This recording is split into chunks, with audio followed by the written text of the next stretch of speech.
Hello दोस्तों, PhD का एक नया नोटिफिकेशन स्टार्ट हो गया है जो कि सेंट्रल यूनिवर्सिटी ऑफ पंजाब से है। दोस्तों, इन्होंने काफ़ी सारे सब्जेक्ट के लिए आवेदन मांगे हैं। ये यूनिवर्सिटी का प्रोस्पेक्टस है। इसके अंदर आपको सभी इन्फॉर्मेशन देखने को मिल जाएगी। आगे सभी डिपार्टमेंट से रिलेटेड सभी इन्फॉर्मेशन देखने को मिलेगी। ये आप देख सकते हैं कि केमिस्ट्री के लिए इन्होंने क्या एलिजिबिलिटी मांगी है और कौन से रिसर्च एरिया है, कितने नंबर ऑफ सीट है। तो ये सभी इन्फॉर्मेशन आपको देखने को मिलेगी। जैसे कि केमिस्ट्री के अंदर इन्होंने बताया है कि मास्टर डिग्री आपकी केमिस्ट्री के अंदर होनी चाहिए, जिनमें कि ऑर्गेनिक केमिस्ट्री के अंदर हो या ऑर्गेनिक केमिस्ट्री, फिजिकल या एनालिटिक किसी के अंदर भी हो। ये लिखे हुए हैं लाइट सब्जेक्ट वगैरह जो भी चलेंगे इसके अंदर, जैसे कि biochemistry, biotechnology, biophysics. Minimum 55% marks के साथ में होने चाहिए। और SC ST OBC non criminal PWD के लिए 50% मार्क्स चाहिए होंगे। और साथ में ही रिसर्च एरिया दिया हुआ है। तो आप इस जिस भी रिसर्च एरिया के अंदर आवेदन करना चाहते हैं या PhD अपनी करना चाहते हैं तो कर सकते हैं। सीटें यहाँ पर 10 है। आगे हम आपको सिर्फ डिपार्टमेंट के बारे में बता देते हैं जो सब्जेक्ट दिए गए हैं।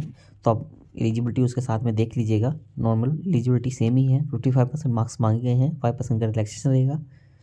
दोस्तों, फर्स्ट सब्जेक्ट जो है वो है केमिस्ट्री। केमिस्ट्री के अंदर 10 सीट है। बायोइन्फॉर्मेटिक्स के अंदर 6 सीटें हैं। थियोरेटिकल एंड कंप्यूटेशनल केमिस्ट्री के अंदर 3 सीट हैं। कंप्यूटेशनल फिजिक्स के अंदर 3 सीट है। मैथमेटिक्स के अंदर 5 सीट है। स्टैटिक्स के अंदर 2। फिजिक्स के लिए 20 सीट हैं।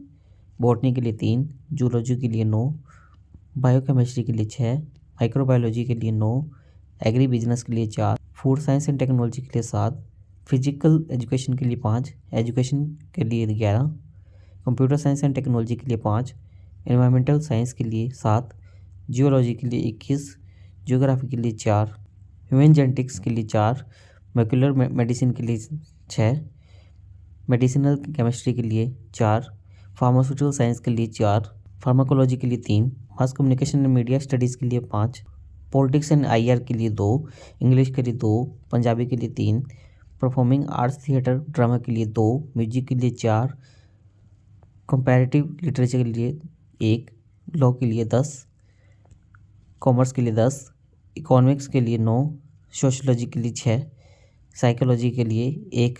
टोटल सीटें 212 बताई गई है यहाँ पर। आगे कुछ और भी इन्फॉर्मेशन आपको देखने को मिलेगी। दोस्तों, यहाँ पर इन्होंने एलिजिबिलिटी एक अलग से और बताई है। जो मिनिमम एलिजिबिलिटी मास्टर डिग्री के लिए चाहिए वो तो इन्होंने ऊपर बता दी है। साथ में एलिजिबिलिटी बताई है कि इन्होंने ये UGC का जो नया रूल आया था, जो कि 27 मार्च 2024 को आया था, तो इन्होंने उसके बेसिस पर मांगे हैं। यहाँ पर इन्होंने कैटेगरी बताई है कौन कौन सी कैटेगरी एलिजिबल है इसके अंदर। तो कैटेगरी 1, 2, 3। पहली कैटेगरी JRF वाली है, दूसरी कैटेगरी असिस्टेंट प्रोफेसर वाली है, तीसरी कैटेगरी PhD ओनली वाली है। तो ये आप देख लीजिएगा। तो ये इसके अंदर आवेदन कर सकते हैं। और यहाँ पर इन्होंने बताया है, पूरी इन्फॉर्मेशन आपको यहाँ पर देखने को मिलेगी वैसे तो, पर एवेल्यूशन बताया है किस प्रकार से होगा। तो ये बताया है कि जो UGC के अंदर या CSR, ICMR, DBT, JRF है क्वालिफाइड कैंडिडेट, तो उनका तो फिक्स वेटेज दिया जाएगा। JRF वालों को 70 मार्क्स का और इंटरव्यू उनका 30 मार्क्स का रहेगा। बाकी जो कैटेगरी सेकंड है, थर्ड है वाले हैं, तो जो UGC या CSR के अंदर है, तो उनका वेटेज 70% का रहेगा। मतलब कि जितने मार्क्स उनके आएंगे 70 में से काउंट किए जाएंगे, तो उनको वेटेज दिया जाएगा। बाकी JR वालों को 70 मार्क्स फिक्स दिए जाएंगे, तो उनको ज़्यादा प्रेफरेंस है यहाँ पर। बाकी इनका इंटरव्यू भी होगा सभी का ही, तो आप देख सकते हैं। और ये ऐसे ही प्रोसेस GATE, GPAT, DBT वालों के लिए फॉलो की जाएगी। फेलोशिप यहाँ पर बताई गई है कि यहाँ पर दोस्तों फेलोशिप वैसे सेंट्रल यूनिवर्सिटी में सभी को मिलती है, चाहे नॉन गेट नेट वगैरह कोई भी हो, उनको मिलती थी। बट इन्होंने यहाँ पर मेंशन किया है कि सभी कैंडिडेट को मिलेगी, बट B कैटेगरी के अंदर क्वालिफाइड होंगे सिर्फ उनको मिलेगी। तो C कैटेगरी जो PhD ओनली वाली है उनको यहाँ पर फेलोशिप भी नहीं मिलेगी। यानी कि सेंट्रल यूनिवर्सिटी होने के बावजूद भी आपको यहाँ पर फेलोशिप नहीं मिलेगी। तो इस बात का ध्यान रखिएगा।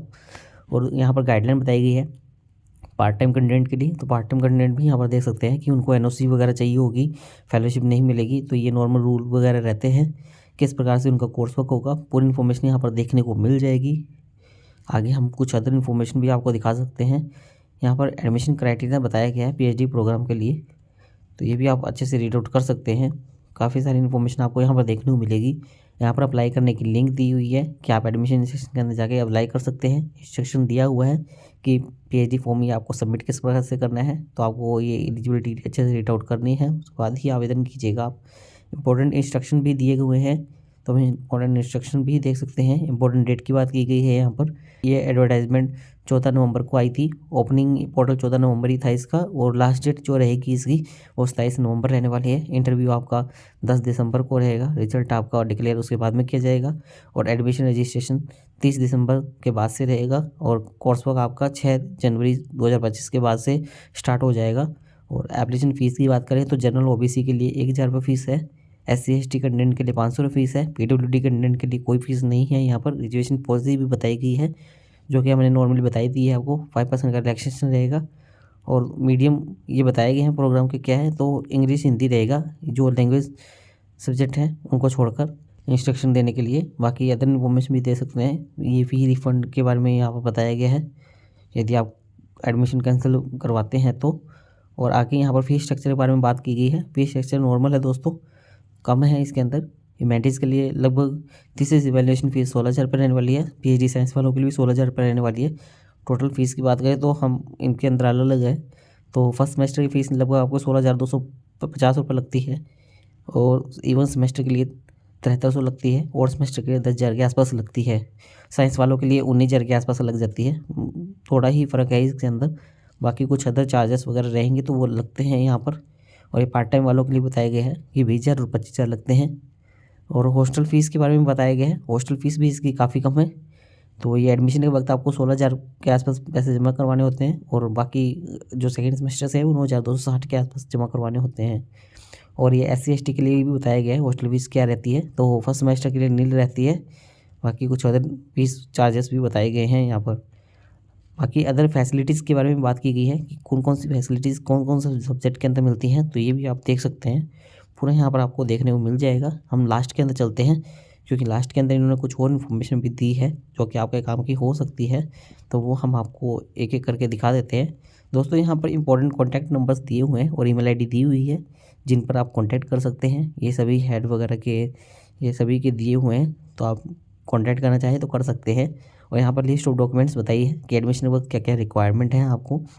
तो यहाँ पर बताया गया है कि 10th की, 12th की, graduation, post graduation marksheet, medical certificate, declaration certificate, health certificate, anti ragging certificate, ये सभी बताए गए हैं। Migration certificate, net JRF certificate, undertaking certificate, gap वगैरह हो तो आपका 2 passport size photo copy, other भी डॉक्यूमेंट जो भी आपको चाहिए हों वो सभी बताए गए हैं। सेल्फ अटेस्टेड चाहिए होंगे, और ओरिजिनल कौन कौन से चाहिए तो वो भी सब बताए गए हैं यहाँ पर इन्फॉर्मेशन, क्योंकि वेरिफिकेशन होता है आपका यहाँ पर। और दोस्तों यहाँ पर सर्टिफिकेट बताए गए हैं। ये OBC सर्टिफिकेट का फॉर्मेट, क्योंकि आपको पुराना नहीं चलेगा, तो ये बात ध्यान में रखिएगा। तो ये यहाँ पर आप फॉर्मेट देख सकते हैं, इस फॉर्मेट के अकॉर्डिंग बनवा सकते हैं। दोस्तों उम्मीद करते हैं आपको हमारे द्वारा दी गई जानकारी अच्छी लगी होगी। यदि आपको हमारे द्वारा दी गई जानकारी अच्छी लगी हो तो आप हमारे चैनल को सब्सक्राइब कर सकते हैं, और आप हमसे टेलीग्राम पर भी जुड़ सकते हैं ऐसे PhD से रिलेटेड नए अपडेट के लिए।